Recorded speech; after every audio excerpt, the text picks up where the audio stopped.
অনেক সময় আগেকার কথা। একটা গ্রামে একটা পরিবার থাকতো। সেই পরিবারে 5 ভাই আর এক বোন ছিল। তাদের পিতামাতা তাদের ছোটবেলাতেই মারা গেছিল। প্রত্যেক ভাই বোনেই নিজেদের কর্তব্য বুঝে নিয়েছিল। প্রথম প্রথম অনেক কষ্ট হতো, কিন্তু সময়ের সাথে সাথে মা বাবাকে ছাড়া বেঁচে থাকা শিখে নিয়েছিল। এটা সেই সময়কার কথা, যখন সমাজের পুরুষেরা জঙ্গলে জানোয়ার, মাঠে চাষবাস, পশু পাখি শিকার করে নিজেদের জীবিকা সংগ্রহ করত, আর স্ত্রীরা নিজেদের সংসার দেখাশোনা আর বাচ্চাদের সামলাতো। 5 ভাই আর বোন গ্রামে মিলেঝুলে একসাথে থাকতো। দিন পার হতে 5 ভাই জঙ্গলে শিকারের খোঁজে বেরিয়ে পড়তো, আর বোন সবার জন্য রান্না করত আর ঘরের সব কাজ নিজে করত। ভাই যখন ফিরে আসতো তখন জঙ্গলের পশু পাখি ধরে নিয়ে আসতো।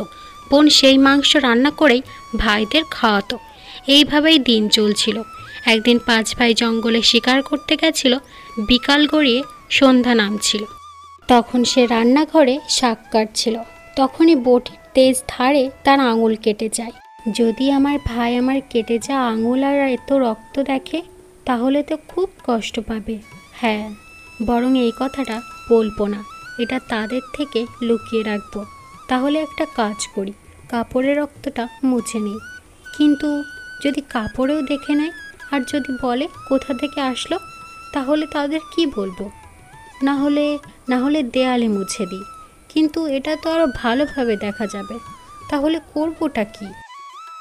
বোন বুঝতে না পেরে উসখুস করতে লাগলো, কিন্তু সে কোনো এমন জায়গা পাচ্ছিল না যেখানে সে তার রক্ত মুছতে পারে আর তার ভাইয়ের নজর থেকে বাঁচতে পারে।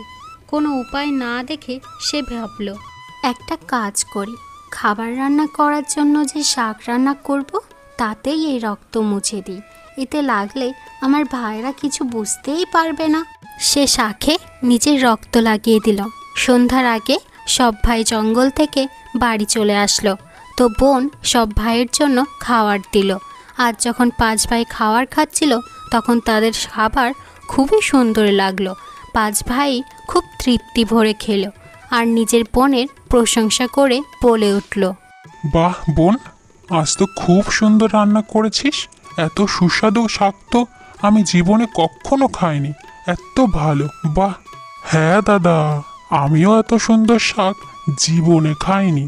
কি সুন্দর। বোন তাদের কিছু বলল না। দিন ভরে ক্লান্ত থাকার জন্য 7 ভাই খুব তাড়াতাড়ি ঘুমিয়ে পড়ল আর প্রতিদিনের মতো জঙ্গলে শিকার করতে চলে গেল আর নিজেদের ভেতরই কথা বলতে লাগলো। রাতের ভোজনে বোন যে শাক রান্না করেছিল সেটা খুবই সুন্দর ছিল। আমি তো এত সুস্বাদু শাক জীবনে খাইনি। তারা ভাবল আজ বাড়ি গিয়ে নিজের বোনের কাছে এই ব্যাপারে বলবে যে শাকে এমন কি মিশিয়েছিল যে শাক এত সুস্বাদু হয়েছিল। সন্ধ্যার আগে যখন 5 ভাই বাড়ি ফিরে এলো তখন নিজের বোনের বানানো শাকের তারিফ করতে করতে বলে উঠল, আমার আদরের বোন, তুই কাল শাকে কি মিশিয়েছিলি যে এত সুন্দর খেতে হয়েছিল? আমি তো এই কথা ভুলতেই পারছি না। বোন বলতে চায় না, কিন্তু সে ভাবছিল ভাইরা যদি এই কথা বুঝতে পারে যে আমার আঙুল কেটে গেছে, তাহলে আমার সব ভাই খুবই দুঃখ পাবে। এই জন্য এই কথা না বলাই ভালো। আমার আদরের বোন, তোকে আজ বলতেই হবে, তুই এত সুন্দর শাক কিভাবে বানালি, কি মিশিয়েছিলি? তোকে আজ বলতেই হবে, তোকে আমার দিব্যি। বড় ভাইকে সবাই সম্মান করত, তাই বোনকে সব সত্য বলতেই হলো। সে ধীরে ধীরে বলতে লাগলো, হ্যাঁ দাদা, যখন আমি শাক কাটছিলাম তখন আমার এক আঙুল কেটে গেছিল আর অনেক রক্ত বেরোচ্ছিল। তখন আমি তোমাদের সবার থেকে লুকিয়ে রাখার জন্য ওই শাকেই সব রক্ত মুছে ফেলি। আমি ভেবেছিলাম আমার হাত কাটা নিয়ে তোমরা সবাই অনেক দুঃখী হয়ে যাবে। এটা শুনে বড় ভাই মনে মনে ভাবল, এর রক্ত দিয়ে রান্না সবজি এত সুস্বাদু হয়েছিল, তাহলে এর মাংস কতই না সুস্বাদু হবে। রাতে খাওয়ার পরে সব ভাই শোয়ার জন্য চলে গেল। প্রত্যেক ভাই ঘরে চলে আসলো। তারপর বড় ভাই 4 ভাইকে বলতে লাগলো, ভাই, আমাদের বোনের রক্ত দিয়ে রান্না করা সবজি এত সুস্বাদু, তাহলে ভাব তার শরীরের মাংস কতই না সুস্বাদু হবে। হ্যাঁ দাদা, তুমি একদম ঠিক বলেছ।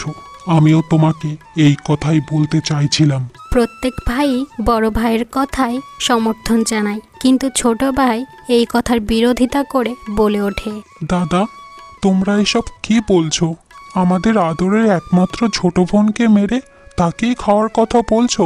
তোমাদের লজ্জা করে না? এই ছোট, তোকে কতবার বলেছি, যখন দুজন বড়রা কথা বলবে তখন কথা বলবি না, আর ছোট ছোটর মতোই থাকবি। এইভাবেই যখন ছোট ভাই বিরোধিতা করে তখন বড় ভাই তাকে বকে থামিয়ে দেয়। পরের দিন যখন সব ভাই জঙ্গলে যাওয়ার জন্য বেরিয়ে যায় আর জঙ্গলে পৌঁছায়, তখন বড় ভাই সব থেকে ছোট ভাইকে বলে ওঠে, আরে ছোট, আমি এইদিকে হরিণের বাচ্চাকে যেতে দেখলাম, যা তুই গিয়ে ওকে ধরে নিয়ে আয়। বড় ভাইয়ের আদেশ শুনে ছোট ভাই হরিণকে ধরতে চলে গেল।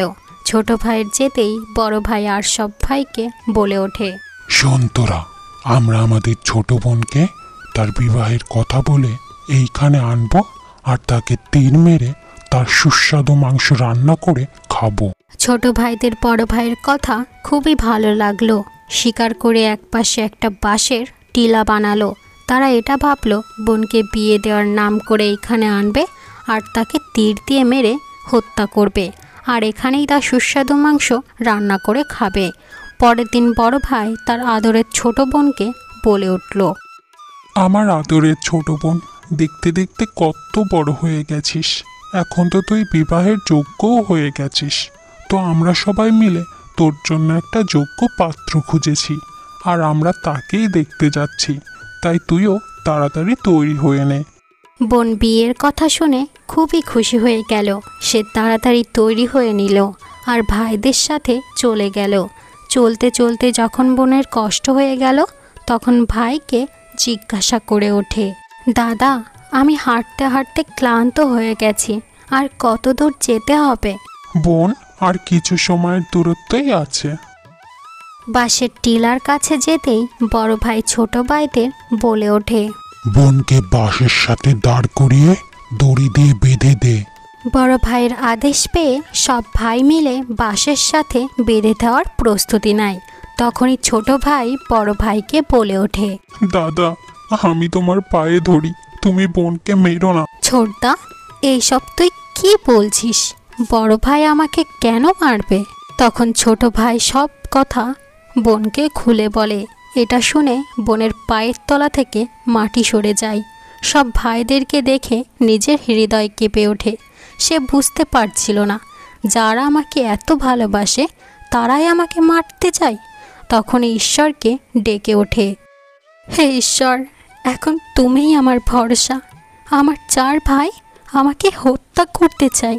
এদের কারো হৃদয়ে আমার জন্য দয়া মায়া নেই। নিজের বোনের কথা শুনে ছোট ভাইয়ের হৃদয় কেঁপে ওঠে। নিজের বোনের দশা দেখে তার হৃদয় ভেঙে যাচ্ছিল, কিন্তু বড় ভাইয়ের বিরুদ্ধে যাওয়ার সামর্থ্য ছিল না। বোনকে নির্মমভাবে বেঁধে দেওয়ার পর বড় ভাই প্রত্যেক ভাইকে এক এক করে তীর চালানোর আদেশ দেয়। বড় ভাই সবার প্রথমে ধনুক উঠিয়ে বোনকে মারার জন্য প্রস্তুতি নেয়। তখনই বোন বলে ওঠে, হ্যাঁ দাদা, মারো আমায়, আমার হৃদয়ে মারো, যাতে আমার হৃদয় টুকরো টুকরো হয়ে যায়। বড় ভাই কঠোর হয়ে তীর ছোড়ে, কিন্তু তার নিশানা চুকে যায় আর দূরে গিয়ে পড়ে। তারপর দ্বিতীয় ভাই তীর মারার জন্য প্রস্তুতি নেয়। তখন আবারও বোন একইভাবে বলে ওঠে, হ্যাঁ দাদা, মারো, আমার হৃদয়ে মারো, যাতে আমার হৃদয় টুকরো টুকরো হয়ে যায়। এইভাবেই এক এক করে প্রতি ভাই বোনকে মারার জন্য তীর ছোড়ে, কিন্তু বোনের গায়ে একটাও লাগে না। আর বোন প্রতিবারই এক কথা বলে ওঠে। ভাই তীর মারতে অসফল হয়। এবার ছোট ভাইয়ের পালা ছিল। প্রতি ভাই ছোট ভাইয়ের কাছে যায়, আর বড় ভাই ছোট ভাইকে বলে ওঠে, ছোট, যা, এবার তুই গিয়ে তীর মার। না দাদা, আমি তীর চালাতে পারবো না। আমি আমার আদরের বোনকে মারতে পারবো না। দেখ ছোট, তুই যদি তীর না চালাস বা তোর তীর যদি না লাগে, তাহলে আমরা সবাই বোনের সাথে সাথে তোকেও মেরে ফেলবো। ছোট ভাইয়ের এই করুণ অবস্থা দেখে বোন ঠিক করলো সে নিজের প্রাণ দিয়ে হলেও ছোট ভাইকে রক্ষা করবে, আর বলে উঠল, দাদা, মারো আমায়, আমার হৃদয় লক্ষ্য করে মারো। তোমার তীর যেন আমার হৃদয়ে লেগে যায়। মারো দাদা, মারো আমায় তীর। ছোটদা কেঁদে কেঁদে তীর চালিয়ে দেয়, আর তীর তার বোনের হৃদয়ে গিয়ে লাগে, আর ছটফট করে বোন ওখানেই মারা যায়। ছোট ভাই খুব দুঃখী হয়। সবাই মিলে বোনকে নিচে নামায়, আর বোনের শরীরকে টুকরো টুকরো করে কাটতে থাকে। আর ছোট ভাই কেঁদে কেঁদে বলে ওঠে, আমার বোনের শরীর কেটো না দয়া করে। একে এখান থেকে সরাতে হবে। একটা কাজ করি, একে জল আনতে যেতে বলি, আর একটা ফাটা কলসি দিই। তো জল আনতে বলি, তারপর দেখব ফুটো কলসি দিয়ে কিভাবে জল আনে। তুই যা, এই কলসি দিয়ে জল আন, আর যদি না আনতে পারিস তাহলে আমরা সবাই মিলে তোকেও মেরে ফেলবো। কিন্তু দাদা, এই কলসি তো ফাটা, আমি এই ফুটো কলসি দিয়ে কিভাবে জল আনবো? আমি কিছু জানি না, তোর এই কলসি দিয়েই জল আনতে হবে। তারপর ছোট ভাই জল আনতে নদীর পাড়ে চলে যায়, আর ওখানে বসেই কান্না করতে লাগে। তখনই একটা কচ্ছপ নদী থেকে বের হয়ে আসে। তখন বলে ওঠে, তুমি কান্না করছো কেন? আমার বড় ভাই এই ফুটো কলসিতে জল ভরে আনতে বলেছে, আমি এতে করে কিভাবে জল নিয়ে যাব? আমি তোমাকে সাহায্য করতে পারি।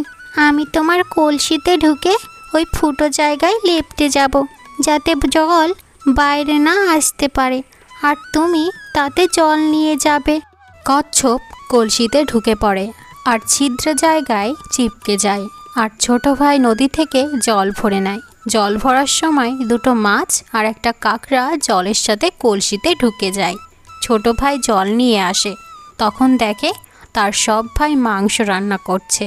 সে ভাবতে লাগলো, এরা সবাই বোনের মাংস রান্না করছে, রান্না করার পর খাবে, আর আমাকেও খেতে বলবে। আমি তো আমার আদরের ছোট বোনের মাংস খেতে পারবো না, আর যদি না খাই তাহলে অন্য ভাই আমাকে প্রাণে মেরে দেবে। এখন আমি কি করব? তখনই তার কলসিতে কাঁকড়া আর মাছের কথা মনে পড়ল। সে চুপি চুপি রান্নার কড়াইতে সেই মাছ আর কাঁকড়া দিয়ে দেয়, যাতে নিজের খাবার জোগাড় হয়ে যায়। যখন মাংস আর ভাত হয়ে যায়, তখন ছোট ভাই নিজের বসার জায়গায় একটা ছোট্ট গর্ত খুঁড়ে নেয়। যখন সবাই খাওয়া শুরু করে, তখন নিজের বোনের মাংস সেই গর্তে ঢেলে দেয়, আর মাছ আর কাঁকড়া দিয়ে ভাত খেতে লাগে। যখন সবাই বোনের মাংস খেত, তখন সে মাছের মাংস খেত, আর যখন হাড় খেত তখন সে কাঁকড়া মাছ খেত। যখন সবাই নিজের বোনের মাংস খেয়ে পেট ভরে নেয়, তখন বড় ভাই ছোট ভাইকে বলে ওঠে, শোন ছোট, সব কিছু পরিষ্কার করে দে। ছোট ভাই যা হাড় ছিল আর যা যা ছিল সব কিছু মাটির নিচে পুঁতে দেয়। এভাবেই কিছু বছর শেষ হয়ে যায়। যেখানে বোনের হাড় আর মাংসের টুকরো মাটির নিচে পুঁতে ছিল, সেখানেই একটা বাঁশ গাছ বেরোয়, আর ধীরে ধীরে সেখানে বাঁশের ঝাড় তৈরি হয়। একবার ওই পথ দিয়ে একটা সাধু বাবা যাচ্ছিল।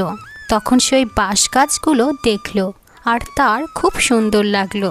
তাই বাঁশের থেকে একটা খুব সুন্দর বাঁশি বানায়, আর সে বাঁশি বাজিয়েই লোকের বাড়িতে ভিক্ষা চায়, আর অনেক নৈতিক কথা বলতো সেখানে। একদিন সাধু বাবা ভিক্ষা চাইতে সেই গ্রামে গেল, যেখানে সেই 5 ভাই বসবাস করত, আর তাদের ভিতরে 4 ভাইয়ের বিবাহ হয়ে গেছিল, আর সবথেকে ছোট ভাই এখনও কুমার ছিল।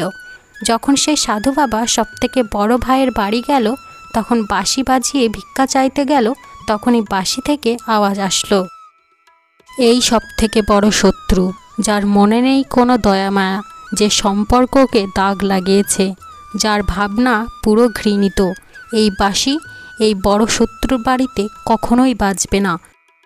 বাঁশির এই কথা শুনে বড় ভাইয়ের কপালে ঘাম জমা হয়। তিনি তাড়াতাড়ি করে তার স্ত্রীকে বলে ভিক্ষা দিয়ে তাকে যেন চলে যেতে বলে। তার স্ত্রীও ভিক্ষা দিয়ে সাধু বাবাকে যেতে বলে। এইভাবেই সেই বাবা আরও 4 ভাইয়ের দুয়ারে গেল ভিক্ষা চাওয়ার জন্য। যখনই বাড়ির উঠানে সে পা রাখে, তখনই সেই বাঁশি থেকে আওয়াজ আসে একইভাবে। তাই তাড়াতাড়ি করে সেই ভাইও ভিক্ষা দিয়ে যেতে বলে। যখন সাধু বাবা সবথেকে ছোট ভাইয়ের বাড়ি গেল, তখন বাঁশি থেকে সুন্দর আওয়াজ আসলো, বাঁশি বাজবে আমার সবথেকে ছোট ভাইয়ের ঘরে, মনের কথা মনে লুকিয়ে রেখেছে যুগ যুগ ধরে। বাজবে বাঁশি আমার সব থেকে আদরের ভাইয়ের ঘরে। সাধু বাবার বাঁশি থেকে এত সুন্দর আওয়াজ আসতেই ছোট ভাই সম্মানের সাথে নিজের ঘরে আমন্ত্রণ করলো তাকে, আর জলপানের জন্যও বলল। তারপর বাঁশির বিষয়টা নিয়ে চর্চা করতে লাগলো। সাধু বাবা, আপনি এই বাঁশি কোথা থেকে নিয়েছেন? পুত্র, আমি রাস্তা দিয়ে আসছিলাম, তখন আমি একটা বাঁশঝাড় দেখতে পাই। সেটা আমার খুব পছন্দ হয়েছিল, তখন আমি কেটে ওই সুন্দর বাঁশি বানিয়েছিলাম। বাবা, আপনি কি আমায় এই বাঁশিটি দিতে পারবেন? জানি না কেন, কিন্তু এই বাঁশিটি আমার বোনের কথা মনে করাচ্ছে। ছোট ভাই বাঁশিটি নেওয়ার প্রার্থনা করে, তো সাধু বাবা সেই বাঁশিটি তাকে দিয়ে দেয়। সাধু বাবার চলে যাওয়ার পর ছোট ভাই বাঁশিকে নিজের বিছানার পরিষ্কার জায়গায় রেখে দেয়। কিছুদিন পর ছোট ভাইয়ের ঘরে পরিবর্তন দেখা যায়। যখন সে কাজ থেকে ঘরে ফিরে আসতো, তখন পুরো ঘর পুরো পরিষ্কার থাকতো, আর প্রতিটি জিনিস সাজিয়ে রাখা হতো। যখন রোজ রোজ এই একই ঘটনা ঘটতে লাগলো, তখন ছোট ভাই নিজের বৌদিদের ঘরে গিয়ে জিজ্ঞাসা করে উঠল। বৌদি, আমি না থাকাকালীন তোমরা কি আমার ঘর পরিষ্কার করে দাও? নিজের ঘরের কাজ শেষ করার সময় পায় না, তো তোমার ঘরে কি করে কাজ করে দেব বলো? ছোট ভাইয়ের এটা দেখে খুব আশ্চর্য হতো যে প্রতিদিন কিভাবে ঘর বাড়ি পরিষ্কার থাকতো, কারণ সে কাজে এত ব্যস্ত থাকতো যে নিজের ঘর পরিষ্কার করার সময় পেত না। সেই রহস্য উন্মোচনের সিদ্ধান্ত নেয়। একদিন সে কাজে গেল না, ঘরের এক কোণায় লুকিয়ে পড়ল।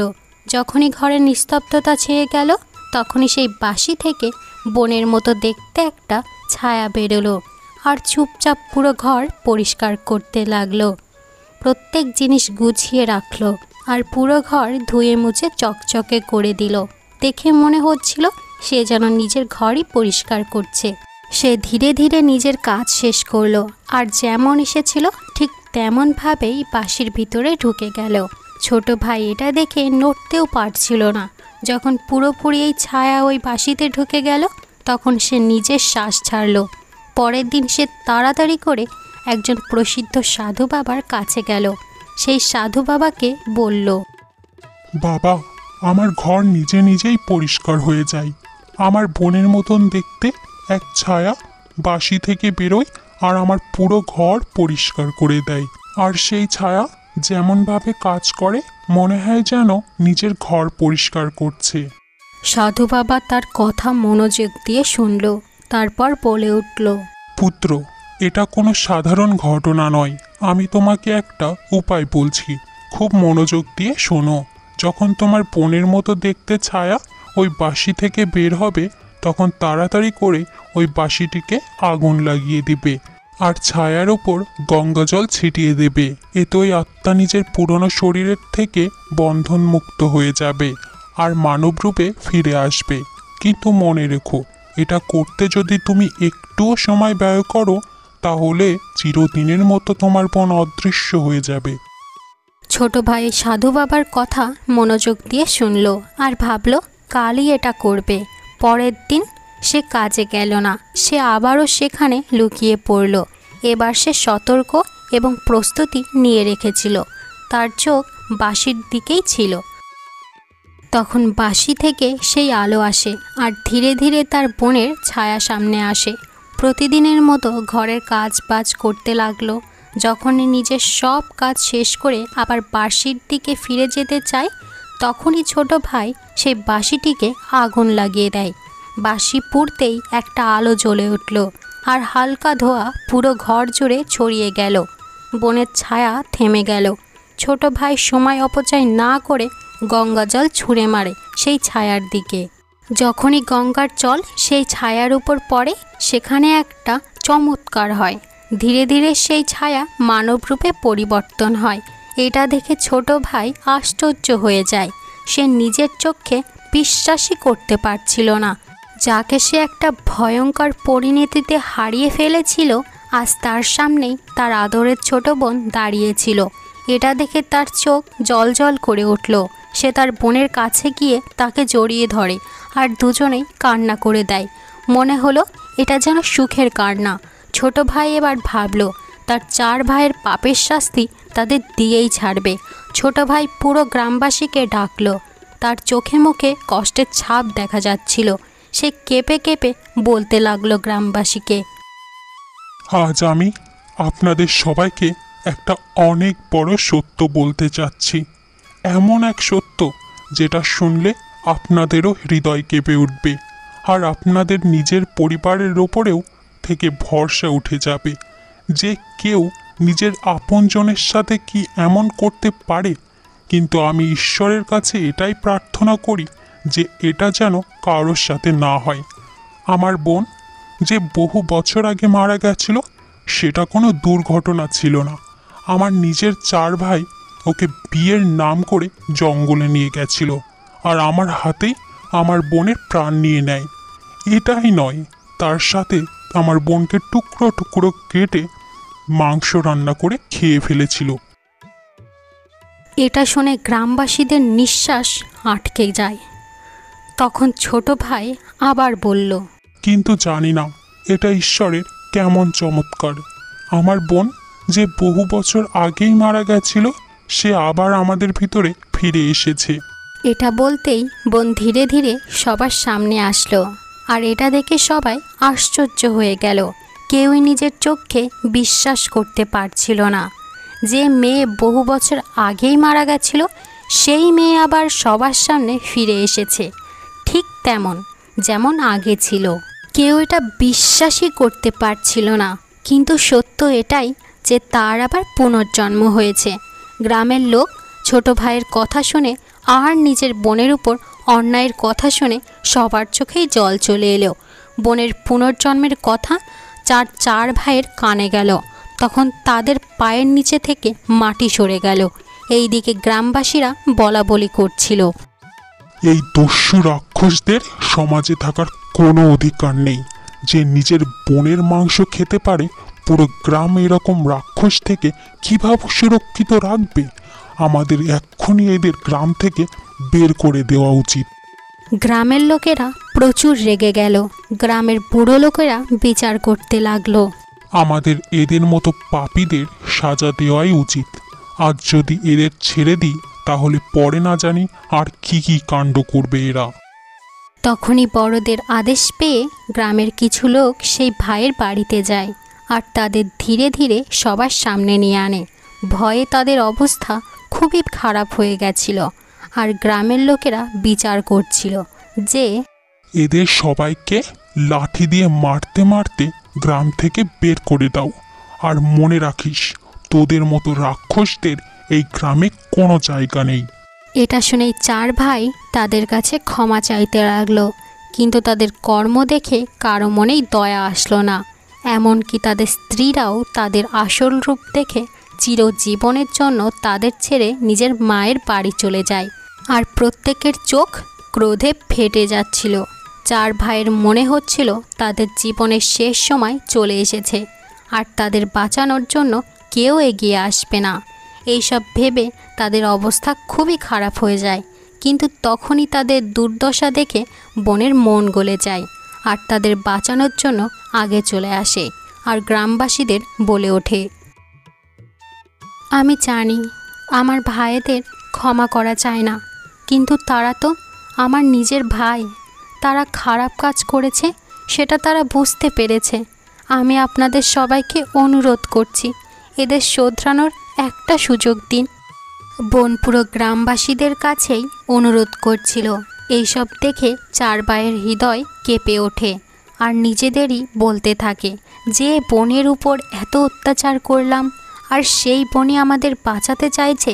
নিজের কর্মে খুবই পশ্চাতাপ হতে লাগলো। বোনের হৃদয়ে ভাইয়ের প্রতি এত ভালোবাসা দেখে গ্রামবাসীর হৃদয়ও গলে গেল। 4 ভাইকে ক্ষমা করে দিল। এটা দেখে বোন খুবই খুশি হয়ে যায় আর তাদের কাছে গেল। আর তখনই ভাইয়েরা বোনের কাছে ক্ষমা চায়। তাদের পাপের জন্য বোন নিজের ভাইয়ের এই করুণ অবস্থা দেখে সহ্য করতে পারল না, তাই খুশি হয়েই ভাইদের ক্ষমা করে দিল। সব ভাই বোনেরা একসাথে হয়ে কেঁদে দিল। এই সব থেকে গ্রামবাসীদেরও চোখ ভিজে গেল, আর সব ভাই বোনেরা ঘরে ফিরে যায়। আর এখন সব ভাই বোনেরাই বোনকে খুব স্নেহ আদর করে। আগের থেকেও বেশি ভালোবাসে, আদর যত্ন নেয় আর একসাথে হাসি খুশি থাকতে লাগলো। সমাপ্ত।